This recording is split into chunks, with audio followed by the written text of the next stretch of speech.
Chers amis, bonjour. Nous sommes le dimanche 12 décembre 2021. Il est 9h30. Quelques news de l'Arménie, de l'Artsakh et de la diaspora arménienne. Éric Zemmour en Arménie. Donc, c'est le titre de nombreux magazines, de nombreuses des médias, BFM, CNews et autres médias.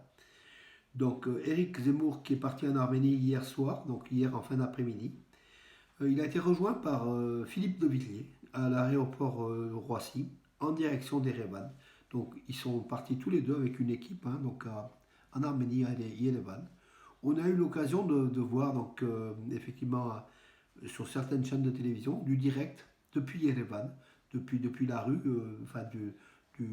la rue du Nord, le boulevard du Nord, pardon. Euh, voilà.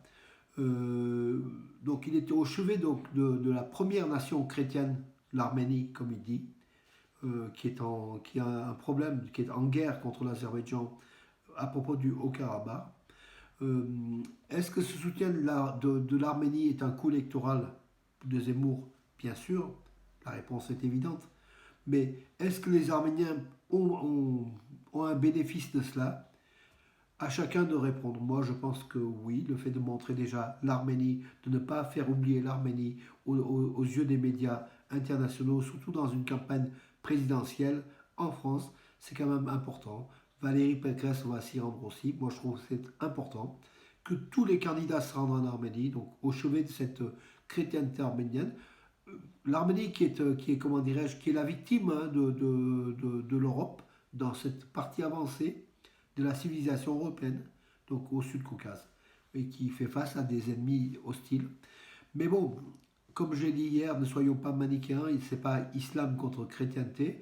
La preuve, c'est que l'Iran, qui est une république islamique, est en de très bons termes avec l'Arménie. Voilà, voilà. Mais il est vrai que c'est une certaine civilisation.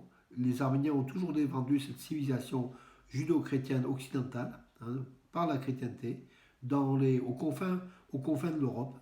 Et aujourd'hui, Zemmour rend hommage, bien sûr, en récupérant sans doute politiquement, bien sûr, ne soyons pas dupes, bien sûr, mais il a le mérite de parler de l'Arménie, on en parle de l'Arménie, et ça, moi, ça me va très bien. Hier, à son arrivée à Yerevan, il y avait quand même une trentaine de manifestants qui disaient que le raciste, voilà, donc c'est vrai qu'il est traité de tous les noms, Zemmour. Après, on est dans une opposition politique. À lui on peut ne pas penser comme Zemmour, mais on peut apprécier certaines de ses phrases. Moi, la partie donc de l'Arménie, je l'apprécie. Sans soutenir Zemmour, ne soyons pas non plus, comment dirais-je, c'est pas une réponse totale. L'Azerbaïdjan annonce la mort d'un soldat azéri qui aurait été tué donc vers sans doute donc Hassanov, Nouran et Dadorlou, un soldat donc dans la région autonome du Nakhitchevan, donc est de l'Arménie.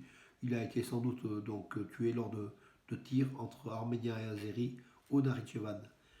Donc le ministère de la Défense a affirmé donc l'arrestation d'un certain nombre de militaires arméniens qui se sont enfuis lors de l'attaque des positions arméniennes le 16 novembre, donc à l'est de l'Arménie. Certains de ces militaires avaient même négocié avec les soldats azéris le fait de rendre leur position et de s'échapper. Voilà, donc ils ont été arrêtés. Et je crois que parmi ces militaires donc accusés, certains revenaient donc d'Azerbaïdjan qui étaient prisonniers. Ils ont fait partie des 10 prisonniers donc, qui ont été rendus il y a quelques jours à l'Arménie. Voilà, ils avaient laissé donc leur poste, ils avaient négocié même certains leur départ, enfin avec des Azéris. C'est pas bon signe, c'est pas bon signe parce que ça indique que le moral des troupes arméniennes n'est pas au mieux et qu'il y a des soldats désappelés qui sont capables de négocier avec l'ennemi.